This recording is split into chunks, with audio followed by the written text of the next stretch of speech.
Talk and Power, your motorsport and motoring radio show. Now on 88.5 FM, The Valley Comes Alive. And podcasting across iTunes and talkandpower.com.au. Okay, episode 109 of the Talk and Power podcast. I'm Nick DiCembria and I'm here with co-host Simon Gonzo Travellini. Thanks for joining us, Simon. Hey, we got a special guest in the studio tonight. Who had to drive a lot further than me. A lot further than a lot further than me. I'm only around the corner. We've got with us Richie Howlett. Richie, thanks for joining us on the podcast. No, thank you for the invite. I know you've been saying for ages you want to get me up here and finally made it happen, so thank you. Oh, look, I'm really excited about this one, actually, and I was a bit... going back, I don't want to go back in time too much, but we did a show with you kind of only a few months ago, and I was not, I don't want to say in awe, but I like the way you conduct yourself and do interviews with people. We'll talk about it a bit later on, but I've always been in awe of Richie. Yeah. So anyway, look, I mean, tell us a little bit about yourself. Growing up in Bunbury, tell us how did the passion for the motoring scene, how did it all get started? Yeah, look, it's an interesting story. I never really thought about it, I suppose, but I guess when I was 16, I really wasn't interested in cars, and then turned 17 and got my driver's license, and I was on my third car by the time I was off P plates, and I'd crashed two of them already. My third car was my Gemini panel van. And anybody that knows me sort of knows of my Gemini panel van, and from there I joined the Westgate Custom Car Club. That was the club in Bunbury at the time, and it just grew from there. I started spending way too much money on this Gemini and having way too much fun in the car, along with clubs and the whole car scene, and that's where it all grew from there. I've just back I got my license in 1980, and there's a whole lot of people at home get the calculator out right now. Yeah, I got my license a long time ago, and the whole car scene, the van scene, and everything else was completely different to what it is now. There's none of these sort of pop-up stuff, and you always had to plan things, and we just had lots and lots of fun. We had some great adventures away, and yeah, as I say, that's what got me into the car scene. Yeah. It was an amazing time. Like, speaking of the van scene, do you remember the van shop in Osborne Park? Well, no, I don't, because I was living in Bunbury at the time, so not coming up here all that often. But the scene was that big that there was a company that was dedicated just to customising vans. I was really surprised. We're going to completely digress, but Max Pinjarra just a couple of weeks ago, we had the panel van state titles as a part of the show. We had something like 40 panel vans. I thought to myself, crikey, I didn't even know there were that many panel vans. But yeah, it was a great scene. Annual event, we would go up to Yanchep to Club Capricorn there, and we'd all have our vans and party all night long and sleep in our vans. We'd go off to Atlantis, the dolphin show at Two Rocks there, and get over our hangovers on a Saturday morning, and then party on again Saturday night and drive home hungover to the max on a Sunday. That was the thing though with the vans. It was freedom. It was freedom on wheels. Yeah, absolutely. Yeah. Just off you go, and you want to sleep, then you just park up and go to sleep. It's interesting. So you mentioned there, like you talked about the Westgate Custom Car Club. You also, not one of the inaugural members, but I think you were early on in the piece at the Perth City Street Machine Car Club. Tell us, what was the club scene like in the sort of the late 70s and early 80s there? Well, I mean, the clubs probably got together on a more regular basis. I mean, like I say, I talked about Yanchep. That was one regular run where there would be 3 or 4 clubs getting together there. We would also do a regular run to Busselton. We'd stay at one of the youth camps down there between Busselton and Dunsborough. Again, there'd be 3 or 4 clubs that would get together there. We'd go to shows, Williams, there'd always be groups and groups of clubs. Albany, there'd always be a half a dozen or so clubs go for a car show down Albany. So it was always always, we're always just a big bunch of mates. We're all involved in different clubs, but we're all just mates getting together and having fun at the end. Yeah, no, certainly. Look, one of our good friends, Ange Kiera, he always speaks really highly of you, Perth City Street Machine Car Club. Tell us, I mean, they've formed Motorvation, basically. Some of our listeners, don't know that. Tell us those early days of Motorvation then. We see my dear friends Rob Woodcock and Phil Cockayne.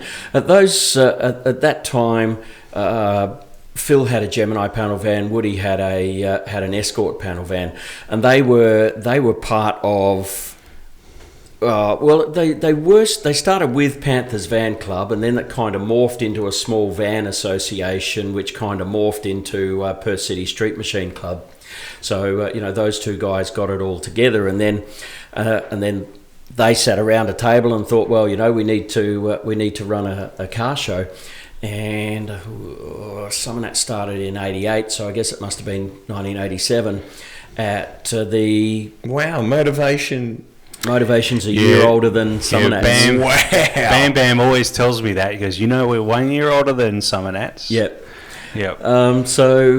The first Motivation was at the Royal Agricultural Society Hall in Cannington, which, was probably only held about 20 cars or so.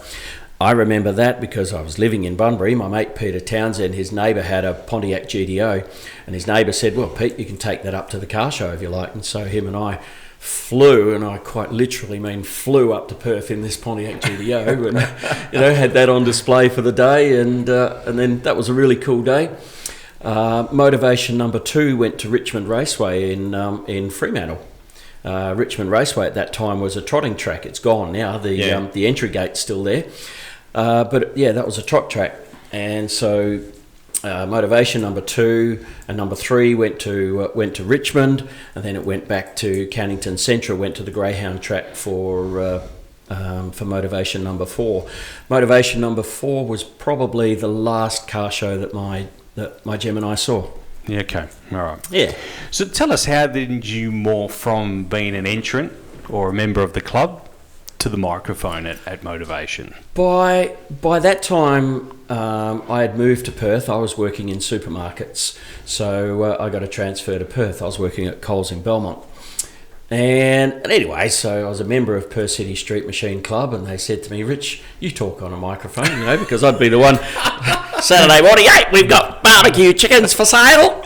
Aisle 6, clean up on aisle 6. Aisle 6, or we need a red file to aisle number 7. Red file was code for there's a really cute chick in the aisle. But anyway, so they said to me, Rich, you know how to talk on a microphone. Do you want to do this for the day? And that was actually Motivation number 4. So the first show back at Cannington, I was scared poopless. I never left the box all day long because I was just too scared to come out of it in case people saw me. And the rest is history. Yeah. As it turned out, it was fortuitous because Chick Henry and Jeff Cannock were at that event. They were there and promoting Summernats, and Chick said to me, do you want to come to Summernats? Or we'll give you time to think about it. Oh, no, I want to be there. And so he invited me to Summernats, and then that's where that all started. And then, of course, I was involved with drag racing, crewing for my friend Peter. Oh, it is. I was going to say Pete Townsend. It is Pete Townsend. Pete Townsend. There you go. Pete Townsend. There's a story why we call him Ralph, but that's a different story. But so look, it all just the snowball just kept getting bigger and bigger and bigger. It was at a national meeting, 1990, I think it was, a national meeting, and we had a presentation dinner at the Mandurah Greyhound track after the meeting, and I got to talking to Stu Bond, and Stu said, well, I may not be back there next season, so there could be an opening. So I jumped on the phone, spoke to Kevin Prendergast, and got myself in there. Served an apprenticeship calling the Sunday street meets. Oh wow! And then moved up into regular meetings, calling most of the Group 3 stuff, and so since progressed from there. My my gig at Summernats was doing radio. We had a little radio station called Radio Rev had. So that was there, and so that's where radio come from, and the snowball just getting bigger and bigger and bigger. So 28 years now. 28 years I did with Summernats. Unfortunately, I'm not doing that gig anymore. But I did 28. They didn't want to pay out your second lot of long service leave, is that? Yeah, something like that. So look, I guess I am really proud to say that I am the longest serving announcer at Summernats. Kerry Digney's right behind me with 27, but he's no longer there either. Is that Pinky?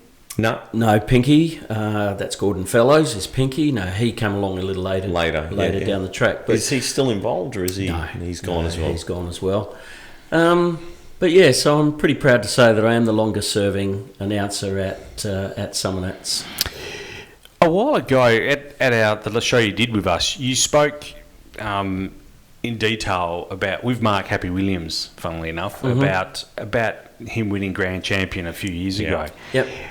I don't want to preface anything here, but tell us one of your most favourite moments from Summernats. I get the feeling that's quite high up there. Look, that really is up there. Just the whole story behind that. I've got a couple of really favourite moments. Oh, I've got a load of really favourite moments, really. When I received my long service award down there on the burnout pad, I got awarded Chick Henry's long service. That was really special. It was made even more special because I had a niece in the audience who was watching as well, and it was really cool to have her there. So that's something that I won't forget. Was it a surprise? Did you know it was coming? Or? No, I didn't know it was coming. Oh wow, that would have been huge. Yeah, it was, and it was really humbling too to receive that. Gosh, can I tell you about the porn actress? Yeah. The what? It's Canberra we're talking about here, so. And at that time too, I mean, you've got to remember this is late 80s, early 90s. Canberra was the porn capital of Australia. But it was my first Summernats. And our studio was nothing more than a shipping container with windows on three sides and a door at the back, right? Anyway, so this chick rocks up in a really tidy pink convertible Camaro, and that looks pretty cool, and off she goes. And she comes back a little while later, and there must have been thousands of guys following this car. And she gets out of the car, and she comes into the studio, her and her little entourage had a couple of guys following her, and I don't know, is this a visual thing, but she's wearing this strip of material. And she's standing at the front window of this studio, and she's going, showing it all to the world. And I'm thinking, for crying out loud, any minute, these blokes are just going to pick up this box and try to shake her out of it. And I was just going, what the hell's going on here? And then she come and sat on my knee, and we had a chat, and it turns out that her name was Sunny McKay, and she was a porn actress. You know the Bobby Hebb song, Sunny, thank you for the... thankfully I don't hear that song very often, but that was like her theme song. So every time I hear it, I just burst out laughing because that's all that I can really remember. That was my first Summernats, and it was like, welcome to Summernats. That was the first. That was wow. That was my very first, and that was in the 90s. So that would have been 92, 93, roughly. Yeah, look, Summernats 5. That was my first. So 93. Actually, sorry, it was Summernats 4. So yeah, 92, 93. I went in 05 or 06. That's when you took your Falcon with the 500, 400 cuber in, wasn't it? And it was still fairly feral at that stage. They were trying to deferal it, but I imagine it would have been quite feral back in those early days. Oh, look, I always said that it was the place that I would never have taken my wife there. If I did there, she'd be out of there before dark. Fair dinkum. There would be a bus. There'd be a bus with girls hanging out the bus going, come down to Fishwick. We put on the best show and everything else. All these boys would be just jumping on this bus, heading off down to Fishwick. Well, Fishwick was the... correct me if I'm wrong, that bus had stripper poles in it. Yes, it did. We're the strippers. And then... gosh, I could probably get myself into so much strife with that. You shouldn't. So probably something should be best left unsaid. But look, there's lots of occasions. What about meeting farm truck and Asian? Do you know about that? the only time that I have seen people waiting 4 hours for an autograph, the only other time that I've seen a line that's a kilometre long waiting for an autograph was for Peter Brock. These guys were just the consummate professionals. Really great guys to, when they're off mode, they're really great guys to talk to and have a chat to. When they're on mode, they're just so professional and they know exactly what they're doing. I'll tell you, have you ever noticed my hat that I'm wearing with my farm truck badge? The second time they come over, the local TAFE team built a pickup to resemble farm truck. And anyway, unfortunately, farm truck put it in the wall. Oh, this was in the burnout. This was at the burnout. Yeah. He put it in the wall. Anyway, me being a smart ass, a little later down the track, and I said, farm truck, I've got a tip for you. You know, if you want to do a good burnout, just keep it off the wall. I thought I was being funny, but he didn't take it all that well. And later on, we were backstage in the top 60 pavilion, and I said to him, "Listen, mate, I'm really sorry. I didn't mean to be, I meant no offence. I'm just trying to have a joke with you." And he'd come back and he grabbed my hat and he stuck a pin on my hat and he says, "Yeah, man, it's all right. You just got me at a bad time." But those guys were just really great fun to work with, and they're just really, really nice, genuine guys. The Americans struggle with Australian sense of humour sometimes, don't they? They just don't get it at all. I don't think they understand sarcasm. But really nice guys. Really enjoyed working with them. You spoke about Peter Brock then. Can you give us, which would have been some of your best interviews you've ever done? Like, you've met some pretty top-end people in Australian motoring and motorsport. Definitely, yeah. Who would have been, just... Well, I mean, Peter Brock is up there, and I've been fortunate I was able to interview him twice. He was at Summernats a couple of years. In fact, the last time I interviewed him was like the Summernats before he was killed. Look, he was just a real casual, laid-back guy to talk to, and by this time, our studio was just a bus. So he's sat back on the couch. He's got his feet up. He's got his publicist going, "Pete, we gotta go. Yeah, we'll be right." And we just talked about all sorts of bullshit and crap. There was so much shit going on in his life with Beverly and all of that sort of stuff at the time, and I didn't want to go down that road. I just wanted to talk about, having fun. What's Peter Brock like? What's he like away from the racetrack? Had a lot of fun, that guy. Well, he did. But the irony of the 05 and the whole sponsorship deal is lost on a lot of people. It was. So look, he's certainly up there, a really good one to talk to. I was fortunate enough when I was in my radio days, actually, I got a phone call to say, "Rich, Alan Moffat's in town, and he's coming around. We need you to do an interview." And I had about an hour's notice, so I jumped online and grabbed out a whole bunch of facts, and we sat down and had a chat. And he was impressed that there was all this stuff about him on the internet. Again, remember, the internet's fairly new at that stage, but he was impressed there's all this stuff, and we had a really good chat. And then a year or so later, at an All Ford Day in Rockingham, we crossed paths again. And he remembered me. He told me, "I don't remember your name, but I remember you from the radio station in Bunbury." And we had a chat and everything else. And so, he's up there. Gosh, Victor Bray was fun to talk to. Yeah, we've had a couple of interesting moments at Summernats there. Who else? Wayne Gardner. What's he like off, Yeah, he was just Aussie larrikin. He was just laid back and enjoying himself. I don't know this. So many. Yeah, no, I can appreciate that. One of the things, as I mentioned earlier, like part of your craft, and one of the things I really admire about yourself is even at that show, you were able to engage with people, and even though you might not have known a hell of a lot about their car, you still knew enough about the subject matter to continue on with a lengthy discussion. Some of those interviews that were recorded like a good 10, 15 minutes long, and it might be just talking about a Gemini in particular or whatever it may be. Tell us how hard is it to manage that craft or get, Look, yeah, some people trying to get a few words out of them is like pulling teeth.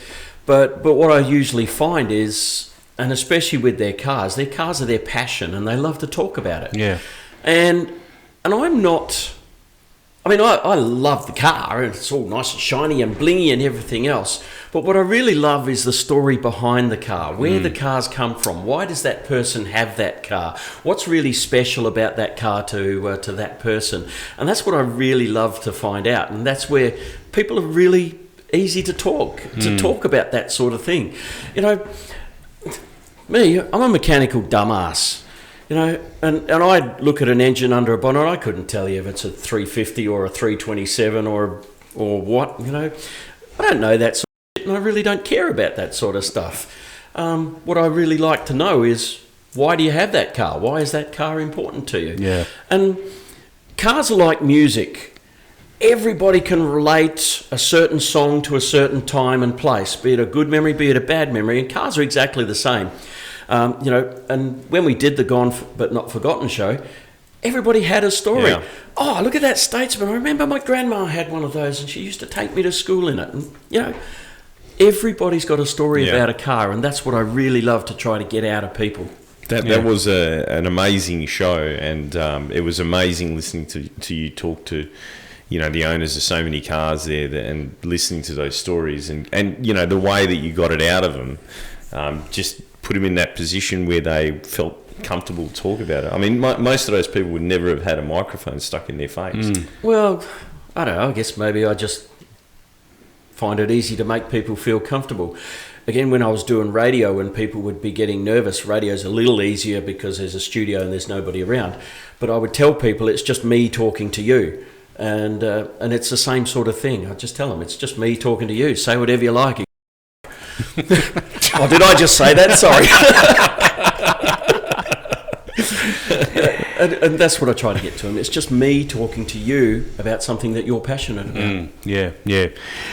One of the things you spoke about drag racing before, and one of the things that you said before, you started off in drag racing on the Sunday afternoon events.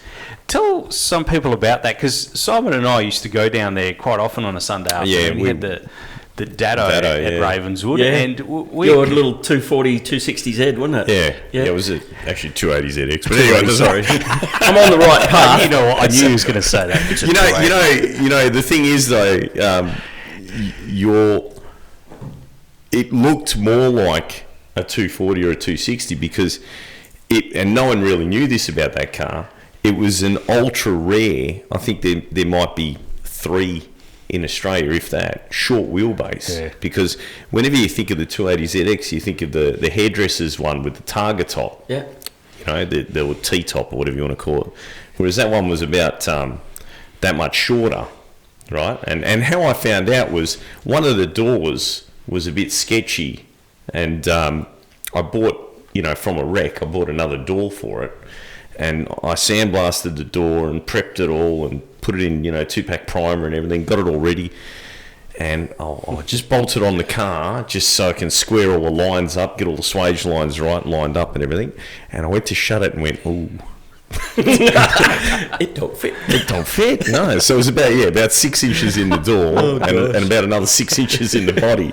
And that's when I realised, hang on, and thankfully that car's been restored. Oh, has it? Yeah, it's back to there's the stupid little mirrors that went on the fenders. Yes. Yeah, it's in Adelaide in this private collection now. Oh, well. Yeah.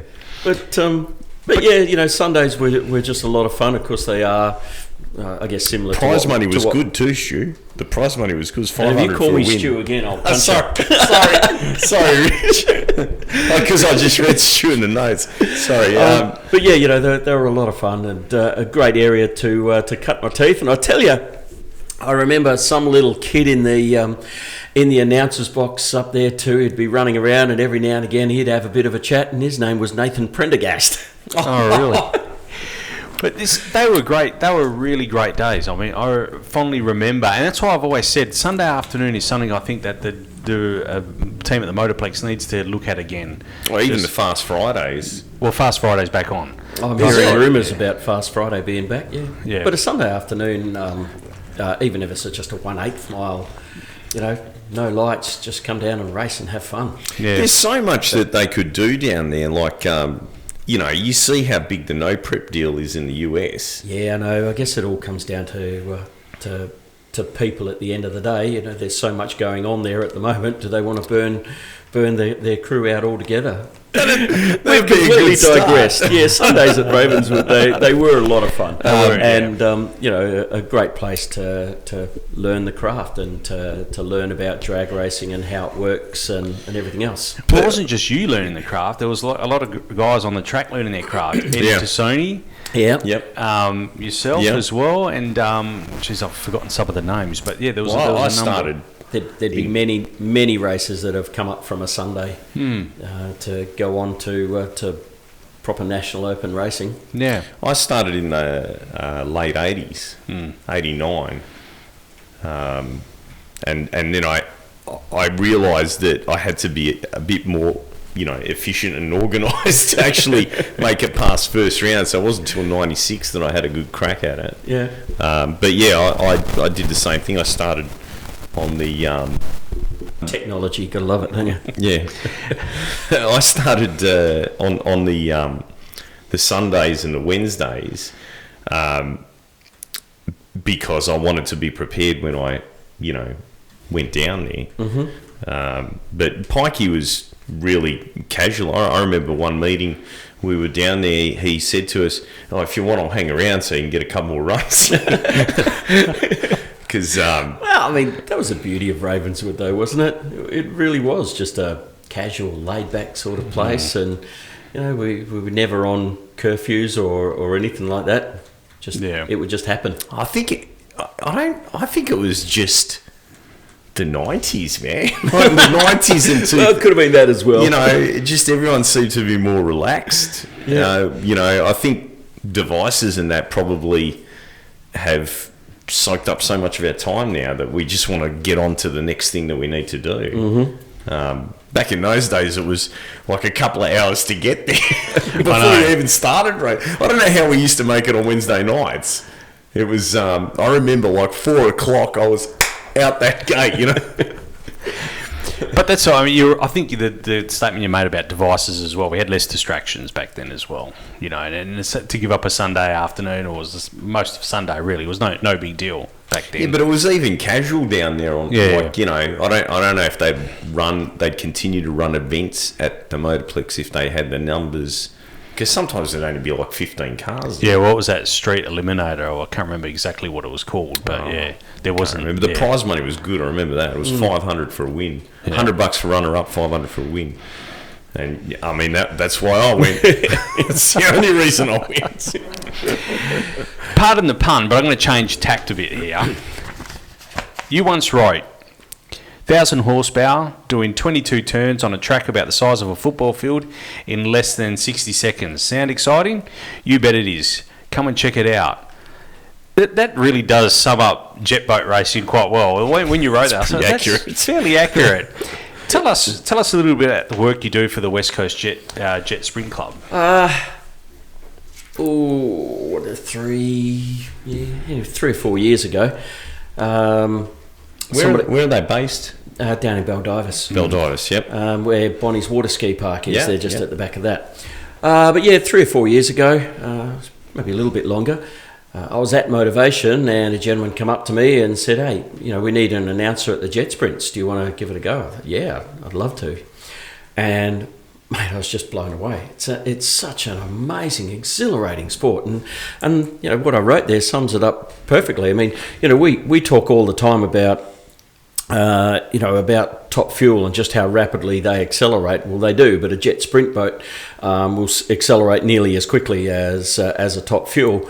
A jet sprint boat can be doing 140 kilometres an hour over a 150 metre straight of water with no brakes, and then do a U-turn. Yeah.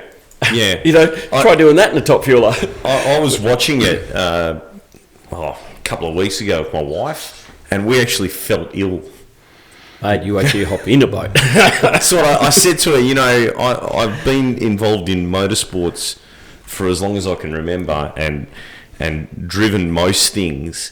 And I said to her, you know what? I doubt very much I would ever get in one of those. I've actually been myself a few years ago, and I loved it. It was absolutely awesome. A really good night out. It's a good short package as well. Doesn't take up the whole day or night. I really, really enjoy it. Those guys, I don't know how they do it. The track is so small. Yeah, no, say it's about the size of a football field, and there's 22 turns, 22 to 25 turns in a race. They go like in figure eight. I couldn't even remember which turn was which. I know they got a navigator, but while all of that's going on, you're watching this guy's hand. Really? No, seriously. You ask any of the drivers, they'll tell you that the navigator's there for ballast. But yeah, and I believe that WA is probably the only track that does it. Whilst the layout of the track is exactly the same, it doesn't change. The direction that the racers take around the track changes at every meeting, and they probably won't see that track until the Thursday prior, and then they've got to try to learn their way around the track. I don't know how they do it even now as a commentator watching them get around. I think, oh, hang on, was that a wrong way or not? I don't know. But I don't know how they do it as well. I'm always in awe of them for that. So, but how do you go about learning to call that? Because that's a big change from drag racing to from anything. I know. And so, how did you learn to call that, or how did they give you some pointers on how to make it exciting, or did you just do that yourself? No, that's just one of those things. I just call it. I call what's happening in front of me, and I start with, I start thinking of my own. I don't know, what's the word, idiosyncrasies perhaps, or my own style. Okay, so, the Baldivis, the lake they race on, I started to call it a pond, okay? So they're out there on the pond. The names of the islands around where they go. I thought, well, I've got to know where they are, so I'm try to name the islands that they get around. There's one island, it wasn't there when I first started, and they put a little island in the middle of a straight. And a few of the racers thought, oh, that bloody island. So now I call it that bloody island. So there's things like that. And I guess I'm just, I'm making all these things up as I go along. But as far as, I'm calling what I see in front of me, twerking through the Samios chicane, or, tight right-handers, or he's bounced off the tyres, or he's kept it on the wet stuff, or he's chucked it out of the water. I just make it all up as I go along. Chris Kent, that I work with at the track, Chris is a racer with enormous experience. He's been racing for a long, long time, so he's great down in the paddock because I can ask all my questions and get answers, and so that's how I'm learning about jet sprints all the time as well. If I see something that I don't understand, I just bounce it off Chris. Chris explained to me, and at the same time, I believe our job as announcers is to inform, entertain, and educate. So while at the same time I'm educating myself, I hope that I'm educating my audience a little bit as well about how these jet sprints work. Look, I must admit, when I did my research for interviewing you, I actually watched one of the videos because they do a really great live stream, the guys at West Coast Jet Sprint. The way you call it is you would never know that you're only new in the sport for 3 years. It seems like you're a seasoned professional, and that's why I had to ask you, like, how did you pick that up so quickly? But you do an amazing job, I must say. Well, thank you. Again, it's easy when you enjoy it, isn't it? I've always said my job as an announcer is to say good things about good people doing good things, and it's made easy because, again, at Jet Sprints, it's exciting. They're good people. It's easy just to talk about what you see happening in front of you. You know, what you said about, informing and educating, you and Stewie as a team in the commentary box, having spent 30 odd years in the sport, to me that was the greatest time listening to you guys talk, because it was easy to learn about the sport. It was easy to, for spectators to appreciate what was going on in the track, because a lot of people just assume that it's 400 metres in a straight line. How hard could it be? Mm-hmm. Until they try it. I've always enjoyed the dynamic between Stewie and I. As you know, Stewie's very technical. He's smart. How he remembers half the stuff he does, is beyond me. But he's very technical. He's very knowledgeable. I believe that, he can talk to a certain part of the crowd, and I'm a dumbass, so I can dumb it down, for want of a better term, to talk to that side of the crowd that don't quite understand the technicalities and the intricacies of it. I can still speak to them at that sort of level without confusing them too much. Mm. One of the other things too is, I know, watching you get to the track when I've been racing, you'll go and one-on-one with most of the racers. What have you done? What's happening? Mm-hmm. How's the car going? And I think that's that engagement is really important, because then when the car's on the track, it gives you that other element that you can add, because you've had that personal conversation with the owner or the driver or the crew chief. Yeah, well, I think it is. It's one thing to know about drag racing and to know about cars and what's happening on the racetrack, but you've got to know the racers. You got to know, hey, Fred's dog's just died, so maybe his head's not right in the right spot. You've got to know what's going on, and there's always stuff that you can relate to. Fred's wife's having a birthday. There she is out there on the track. Happy birthday, and I feel that is every bit as important as knowing all about the cars and about drag racing as well. It's about knowing who the people are and what's going on in their worlds, around it as well. And of course, it's always nice to know what new stuff they've done to their car, and most of them play pretty close to the chest, and they don't always tell you the truth, but It's also very good to know when someone goes under the index as well, or the records. So we're talking about Rich. I was having a chat with Richie about that with Zapier on the Western Nationals, how it almost went unnoticed. But, Richie and Stu are well and truly on top of that. Poor old Zap had an unfortunate weekend. I know. Red light in the first. How did that happen? Negative 002. Oh, I bet he's still kicking. Well, how Frank Taylor? Forget about 590s. Yeah. Let's just jump straight into the 580s. No, they certainly got that thing going. Didn't they just?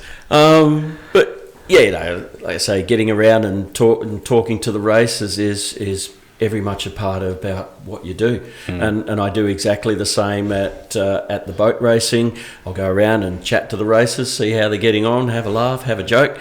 Going to burnout shows and the likes. Go around, chat to them, see what's going on. I want to change gears a little bit here.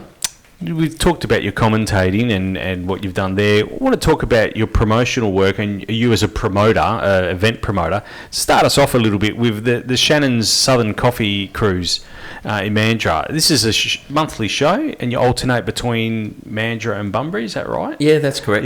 Yep. Tell us a little bit about that. Custom Cars and Coffee took off in Perth at when I started Shannon's Southern Coffee Cruise.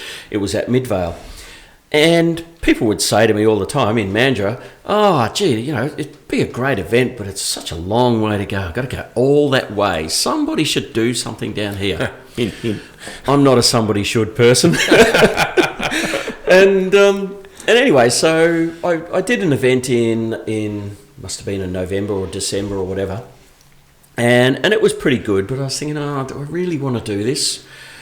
And then I was at Summernats.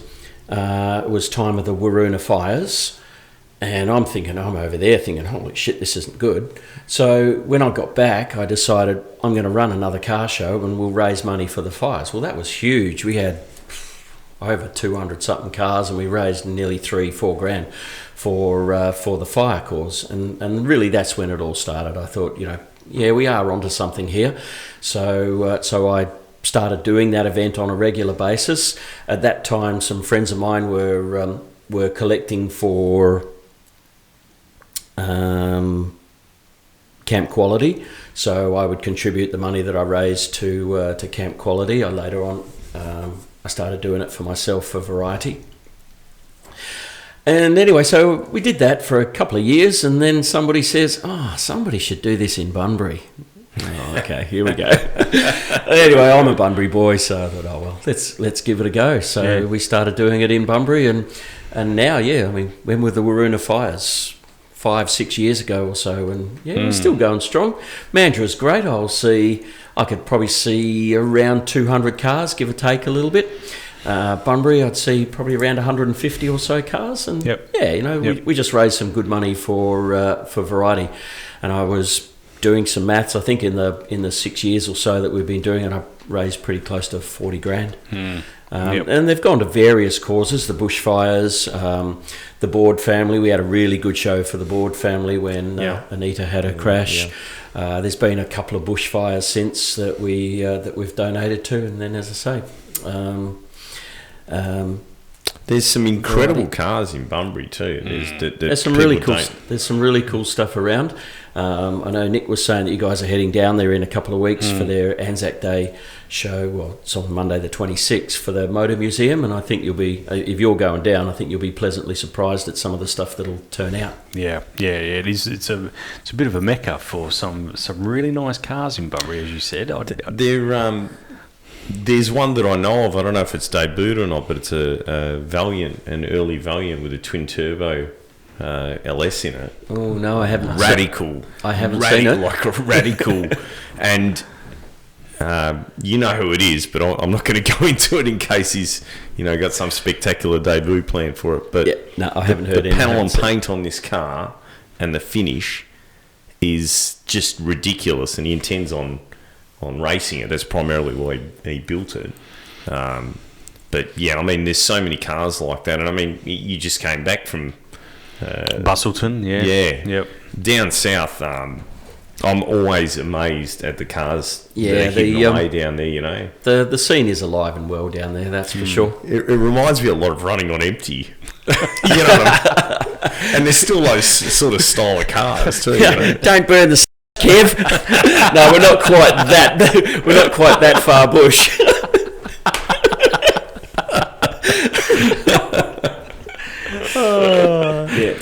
We're not that backwards. Well, they're the Gazzard brothers. They're in Queensland anyway. Hey, Stewie, tell us a bit about. I'm saying it now. You've got me saying it. That's right. I've been called worse. That's for sure. Richie, tell us a bit about Max as well in Pinjarra. You've done that for quite a few years now. Tell us a bit about that show as well. I really can't remember how it came to be that I sort of got on board. I think Chris Dicker from Dicker Speed Shop asked me.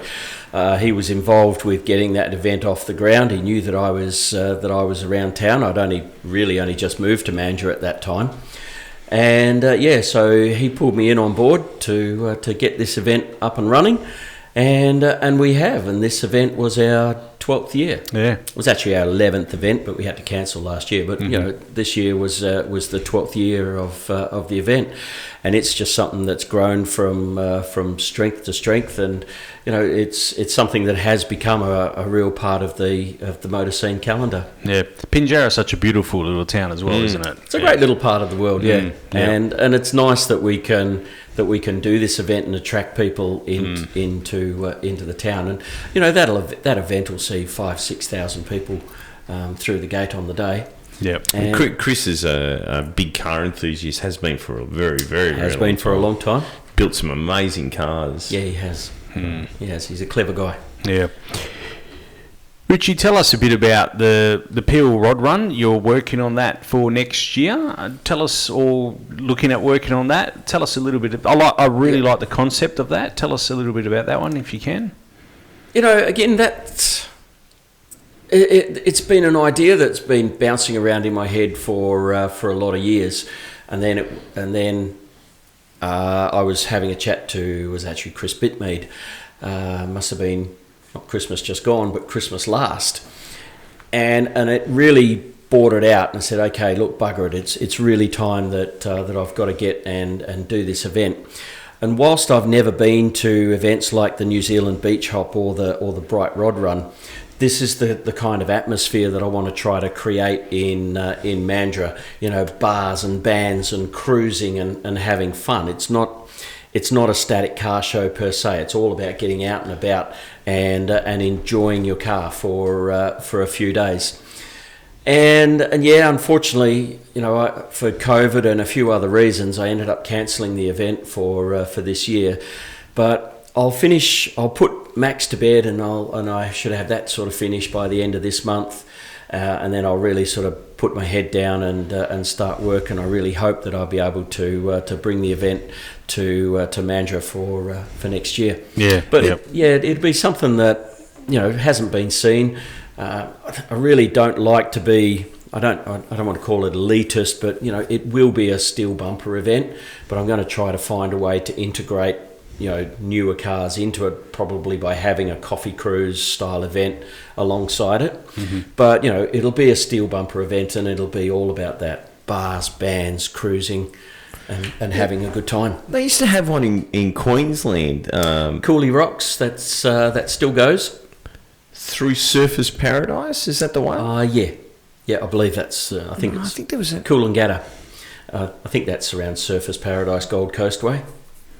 Trying to think of it. Phil Gardner went one year. Yeah. I don't think there was another one. Sun. It was the Summer Sun Festival, which morphed into Cooley Rocks. It's the same thing. Yeah. But that's like spread out. Like I went there as a spectator one year, and it's a drive to get from, you know, pub to pub to pub, and it's surreal because it feels like you're in the 1950s, you know, because they have these designated parking areas. So there'll be like a beer garden, and then right out the front on the verge, you know, there'll be a row of hot rods. Yep. You know what I mean? Like, well, my plan for the Peel Rod Run is that there's that one-way stretch of Mandurah Terrace where just in front of all the pubs and stuff. My plan is to close that to general traffic during the evening at least. So we'll close it to general traffic. So there'll all be hot rods and cool cars parked up, plus hot rods cruising up the strip and doing laps around the strip as well. Yeah, so there's that. You know, we're planning organised cruises. Friday was going to be a short cruise just down to have a look at the strombelite things down at Lake Clifton, and we'll go to one of the local wineries and breweries there. Saturday was another short cruise out and about, or a long cruise. I was planning. If people wanted to go for a longer drive, we were going to take them down to Bunbury, have a look at the Motor Museum, probably out to the Heritage Park, and then cruise back. So there was lots of cruising. We're going to look at a ladies' event on a Sunday, so the ladies can kick the guys out of the cars and take the guys' hot rods or maybe their own cars. We'll be having ladies' events and just all sorts of stuff going on. I don't know if I should go to this. No, I'm super keen. I'm super keen, and I'm sure Nicole will be too. And look, part of the reason that I didn't go ahead with this year's event was that, you know, I did have a big sponsor pull out, and whilst that was a really big hole in my pocket, a hole in my budget, I could have dug into my pocket and made up some of it, but not all of it. And I wouldn't have been able to put on the show that I wanted to put on. And this event can't be done half-assed. It's got to be done right. Yep. So that was playing on my mind. At that time, COVID was playing on my mind, and it was with the city of Mandurah as well. And we sat down and we decided that, you know, the better way to go would be to cancel the event now. Turned out to be fortuitous because the weekend that I had planned for my event was the weekend that we were shut down for COVID. Wow. So it did, you know, it worked in my favour. But, you know, City of Mandurah are really keen to make this happen. So, we'll sit down in the near future and we'll work out a better plan. Mullaloo would be a great place to do something like that. And have a cruise from Mullaloo to Hillary's. Well, you see, now part of this, again, part of my original idea would be like a rolling car show. So we would start on the Friday in Bustleton, do stuff down there, come up to Mandurah on the Saturday, do stuff there, and then finish up in the northern suburbs on the Sunday. But I thought, logistically that could be a nightmare trying to organise all of that. So then I decided to make it into a one-stop event. Just to have somewhere where you can just, park them all, and then it becomes... See, the problem with static car shows is if you're into cars, they're great. As someone that goes there, pays the money at the gate, walks around, goes, oh, yeah, that's cool, I like how you did that, whatever, whether you're a builder or just an admirer.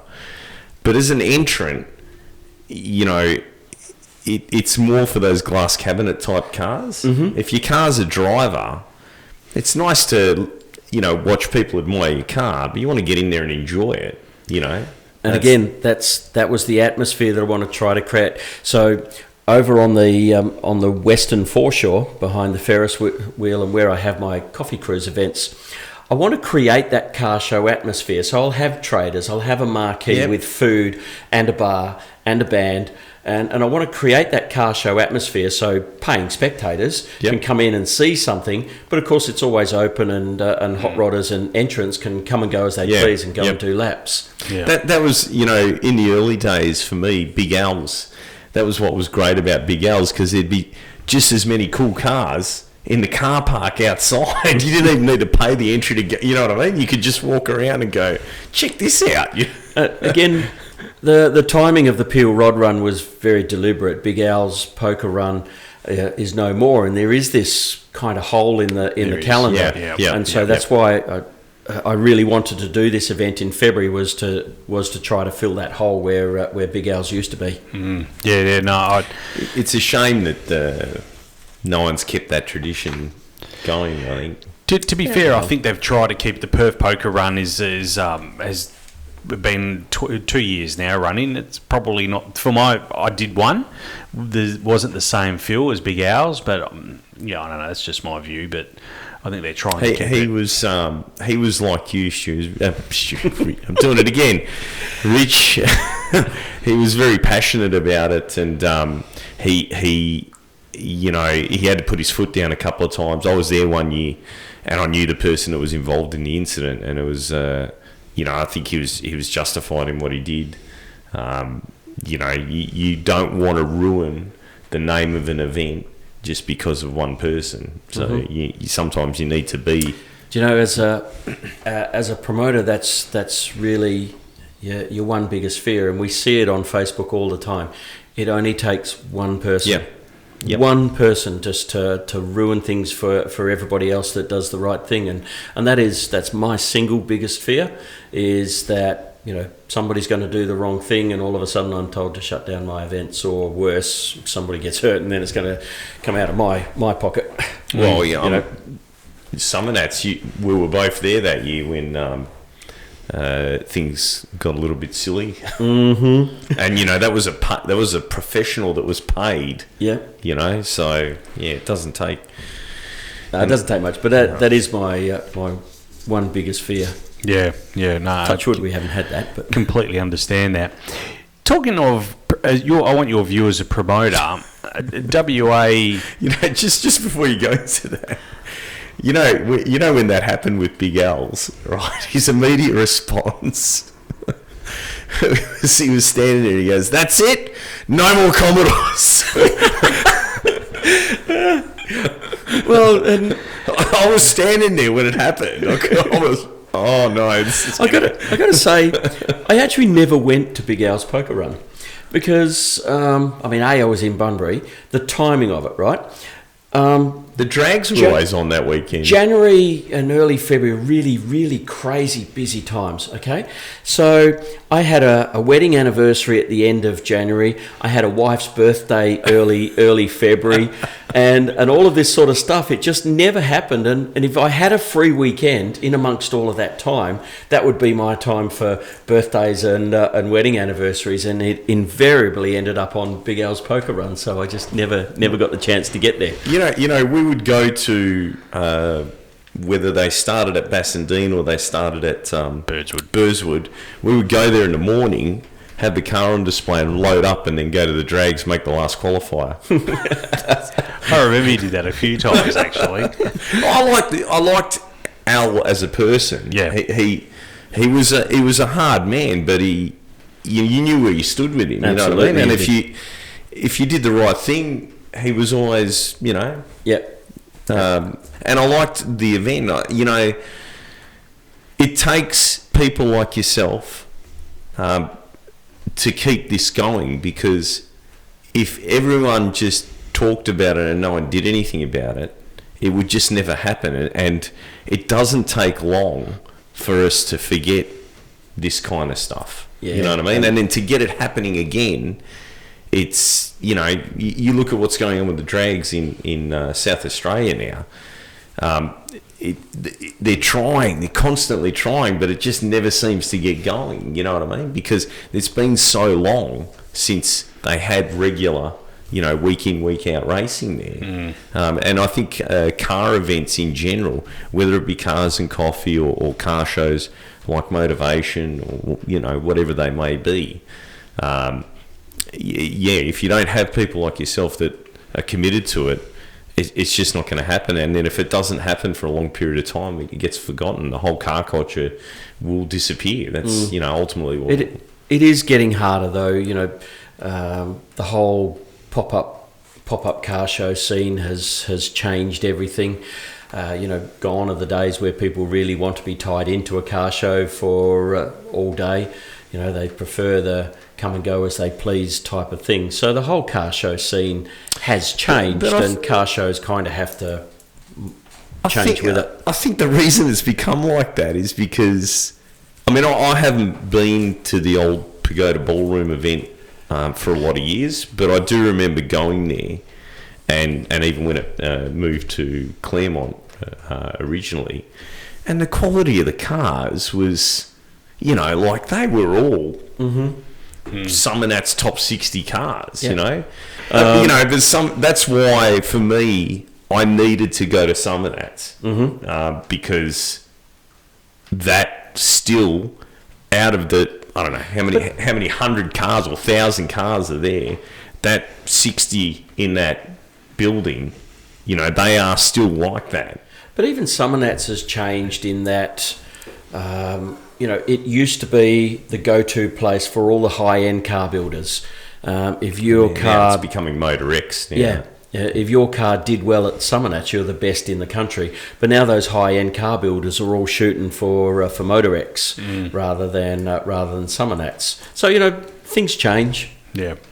I guess one of my questions was going to be, so how do we make that scene, as you as a promoter, how do you make it more viable for other promoters? Do we need then to shorten up shows, or? No, I don't know. I guess shortening up is one thing, and that's one thing that we did with Max. You know, we shortened it from 10 till 3, so it's only 5 hours. But it's also about giving people more for their money. You know, so while they're only there for 5 hours, let's give them plenty to see, plenty to do. You know, so Max this year we had lawnmower racing, and I saw that. Yeah, looked cool. you know, we had lawnmower racing. Plus, you know, we've got the dyno, and then there's food and traders and everything else. So at least people have got something to do for 5 hours. They're not just sat around looking at cars. Again, with Max, we always aim it as a family day. So we make sure that we spend a lot of money. We spend a shitload of money entertaining kids. And that's all provided for free. We believe that if the kids have a good time, then mum and dad are having a good time as well. It's for free, so at least mum and dad have got a few extra bucks in their pocket to go and buy the kids an ice cream. Yep. So So what it's about now is really giving people a bit more for their money. Yeah. I think that's a bit of the Nitro Circus type, not the kids for free bit. That like bang. Yeah, kind of. But that's the thing. If you want to give them more, it means they're going to cost more as well. And, Yeah. So you got to try to find that balance Yeah. to be able to manage and still make it affordable. The Max committee is a not-for-profit committee, so we run that show fairly close to the bone, and there's no huge profits that are made out of it, and that's why we keep the prices low and the likes. But if you're doing it for a living, then you've really got to juggle and balance those costs. You've got to try to make sure that it's still a reasonable cost, and you're still covering all those costs that are involved. Yeah. I'm asking a question for a friend here. He wants to know, is the blow-on V8 with a blower through the bonnet the quintessential street machine? And if not, what is? Oh, goodness gracious. That is an argument as old as time immemorial. What is a street machine? Some people would say, if you can't get it licensed, it's not a street machine, and maybe there's an element of truth in that. So you may have. I've got to stop you there, Richie. I think that if you have enough money in this country, you can get anything licensed. Yeah, absolutely, you can. I'll agree with that. But so what is a street machine? If it's licensed and it's got a blower through the bonnet, so you might only choose to drive it once a month. But it doesn't mean you can't drive it. Let's take X-Boss, okay? So there's no blower through the bonnet or anything like that. That is engineered. That is registered. It's a street machine. So he may not choose to drive it to the shops. I think but if he wanted to, he could, and that's a street machine. I think that when you have to put foam blocks to stop your panels from touching each other, then it's a display cabinet. Well, there's that. But look, it's an argument that's not going to go away. Is a car that's only driven once a month any different to a daily? Well, of course it's going to be different, but it's that owner's choice not to drive that car every day. So, but for me, it's still a street machine. Yeah. Richie, we caught up down in Bustleton, and we had a bit of a chat down there. Tell us, I think you've got to be down there and see it firsthand, how awesome it is to see some of those cars cruising through Bustleton, blowing rides, driving through Bustleton, like Mick there. How awesome that is. And I've seen a video you've posted from 2019. Yeah, a couple of years back when I did a lap with Mick Hammond. Yes. Mick Hammond in Wide Open. Yeah. Yep. I will never forget that. We're going down the main street, and of course, he's just belching methanol out, and everybody's lining up on the side of the street there at the pub eating their lunch or whatever, and they're all eating away, wiping their eyes, but they're loving every minute of it. And you know that it's illegal fuel in this state too. It is 100% DOT approved. Oh, I didn't know that. Yeah. There you go. Yeah. But it's such a unique opportunity, and people talk about Alice Springs, the Red Summernats, and it's a great opportunity to go and drive. But at the Red Summernats, especially with the blown cars, they are told where they can go, where they can't go, what times they can, and the likes. And there's a real classic in that the street from Blatherskite that leads into town, there's a little side street, and there's a caravan park where a lot of the blown guys camp. They cannot drive their blown car on that side street. They can drive right past it, but they cannot drive. And so it was just a real weird situation. But at Bustleton, they've just got a free-for-all. Yeah. They can drive wherever they like, and go do whatever they want. And of course, I was devastated that I couldn't get my car together to get to the event. I just would have loved to throw my family in the car and just drive around, not having to stress out over anything. And I hope that the event continues, because I just can't wait to get down there. I think it's just incredible, absolutely incredible. Yeah, no, certainly, and I think it's a lost opportunity for a lot of owners as well. That had cars that didn't take the opportunity to drive. The convoy through I mean, they even go through Bunnings trade section. They drive through there, drive through Bottle Shop, Macca's, of course. It's a really great atmosphere, and the police are really cool about it. Mick Jury this year, he drove up through an RBT. They were going to wave him through. He said, "No, mate, I want you to stop and put me on the back." The Friday night. Now you got to imagine it was a beautiful, really still, crisp, clean night. You know what noise carries like? Yeah. Well, a couple of the guys maybe got a little bit heavy on the foot, but the police rang Clint. Said, "Mate, there's a little bit of noise down here. Can you just ask you guys to keep it down a bit?" And that was it. Yeah. So again, it comes down to the fact that the blind guys are just doing the right thing. They know that there's a lot riding on it. They're having fun. Sure, they might give it a little stab and make a little bit of noise, but they're not doing anything stupid. And that's what it all comes down to, and that's why everybody's really enjoying the scene. Yeah, that's an awesome show. Absolutely awesome. Speaking of rides, tell us. I mean, you spoke about the Gemini right at the start of the podcast. Tell us about some of your cars over the years. Look, I've aside from my Gemini panel van, I've never had anything that I've shown. The Gemini is the only car that I've shown.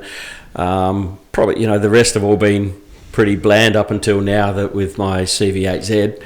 But even that's just a stocky, but it doesn't look out of place at a car show. I was taken aback that was parked in the car park, considering the value of those things now. It's still a daily. Oh, mate. It's all right, I've locked the gate anyway. It's all good. It is a daily. I drove it up to Calbarry a couple of weeks ago. I just can't. Car. I can't. I cringe when I see cars like that on the road. Now, I get guys coming to me with VF Commodores, like VF and VF GDSs, and they want to tub them. And I'm like, are you all right? You should see a shrink. Do you know what these things are worth now? But no, look, my cars, I've probably never had anything really special. I had a VL Calais, which I really liked. That was a gorgeous car. It was only a 6-cylinder, but that was a gorgeous car. The car I had, only a 6-cylinder. That's like the Mecca. Well, it wasn't. You can always bolt one on. But had nothing else. The last car I had was a VY. It was only an executive, but it had a nice body kit and 18-inch wheels and the like. So that was nice and tidy. But no, I've never had anything that really stood out. Yeah, I really like the one. This car you got now is beautiful, CVA. And I like the way that the things have changed, though, in that, I bought the VL in about 2000 and it had 15-inch wheels on, and I thought I was king of the kids because I had 15. Yeah, boy. And then, it was, 10 years or so down the track, and I bought the VY, and it had 18s on it. Well, they weren't big enough. Yeah. Now I've got the Monaro, and it's got 20s on it, so I'm happy. Did you notice that over the years at Summernats? That's something that I noticed. It was always a battle for who could get the biggest. Yeah. So I hung around with the Tempe Tyre guys for a while. Yeah. And there was always this battle, like 24s are out. We need to get 24s on the car.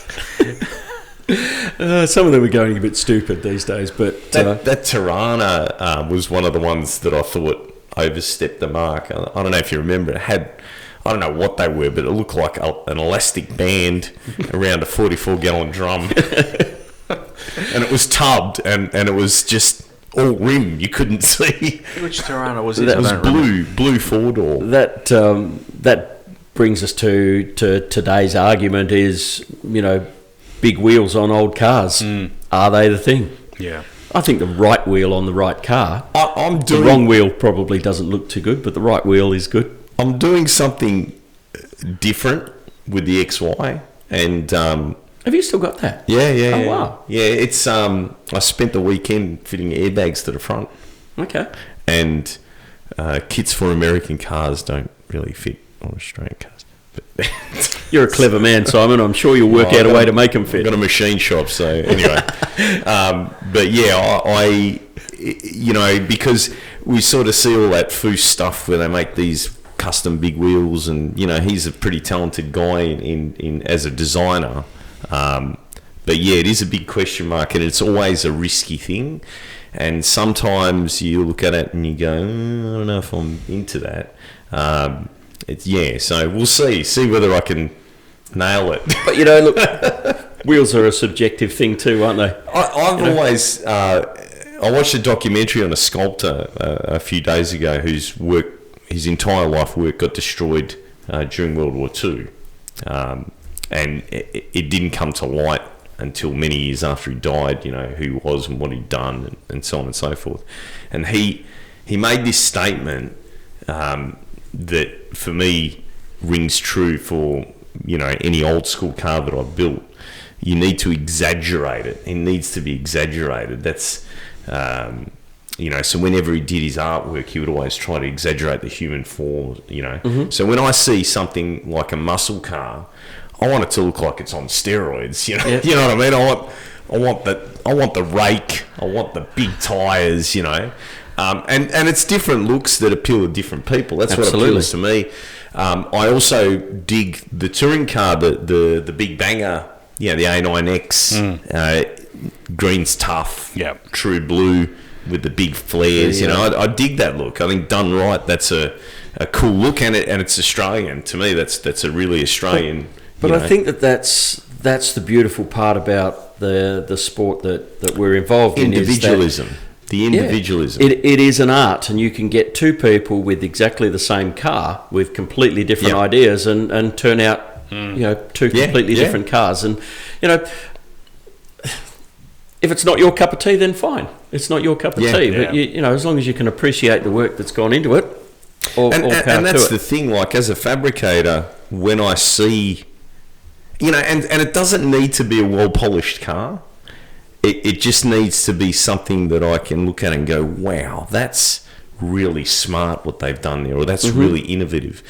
What I really hate, and I loathe, is seeing the same crap over and over and over and over. And unfortunately, what makes it so easy to build cars now also creates that problem, because when there's a kit that you just bolt on, that individualism just goes out the window. Yeah, it just, you know. And it's one of those things that in Western Australia, you know, in the early days of drag racing, of course, if you wanted to, if you wanted your car to go quicker, you couldn't just pick up the phone or get it off the internet. So you had to find a way. You had to make a way. Yeah. So, you know, West Australian racers were innovators, and you needed to know people and be on good terms with them.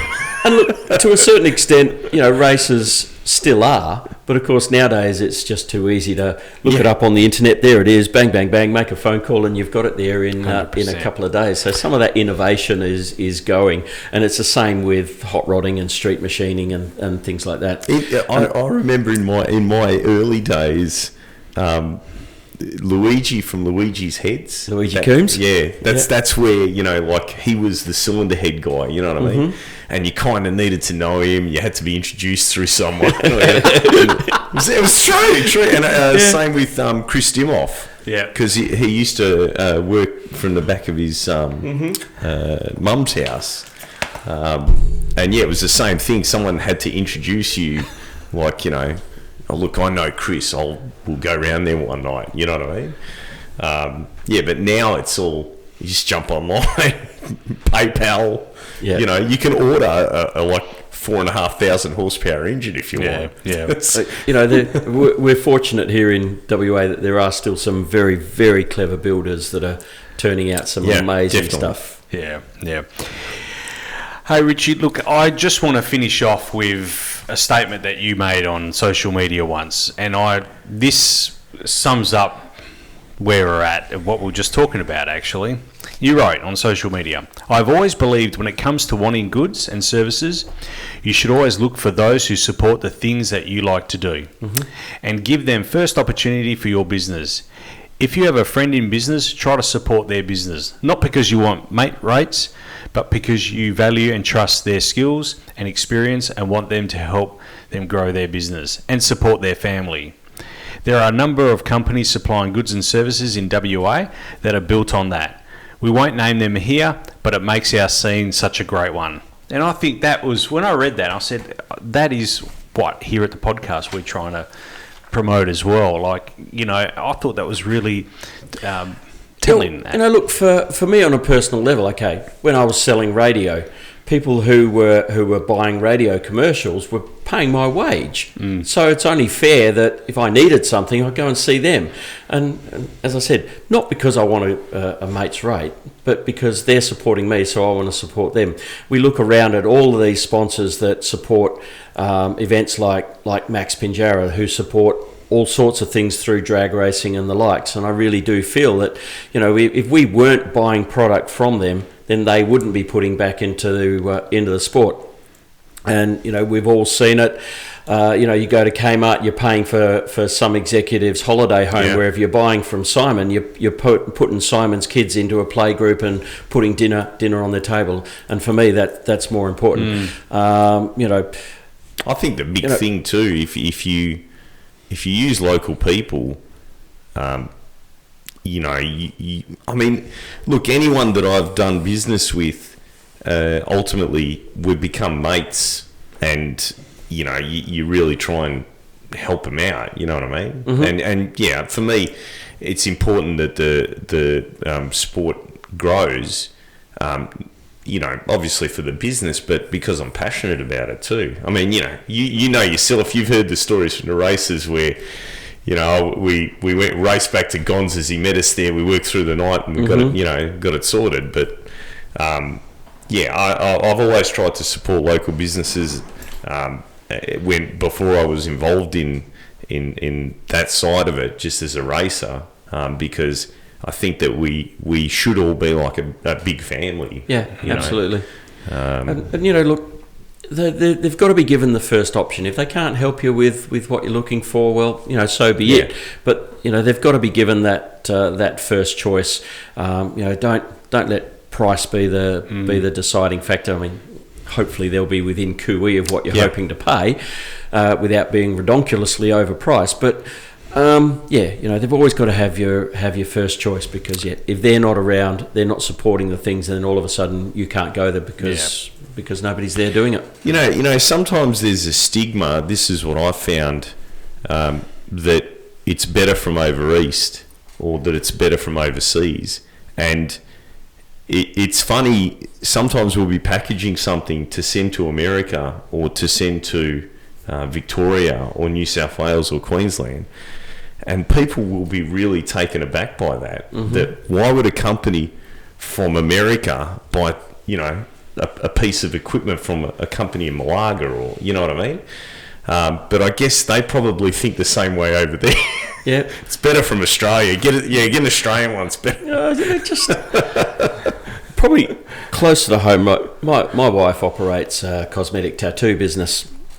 And for a while there, we had a shop in Mandurah and we had a shop in Alfred Cove in Perth. And a third of our client base would come from Mandurah. Why? Oh, because you're in Perth. It has to be better if we're going to Perth. It's true. It's true. They wouldn't come and see us in Mandurah. It's crazy. But no, they'd go to Perth to see us. Always shop local first. Perception, isn't it? It's it is. It is perception. Richie, where can we find information about your shows that you promote? Can you website or Facebook?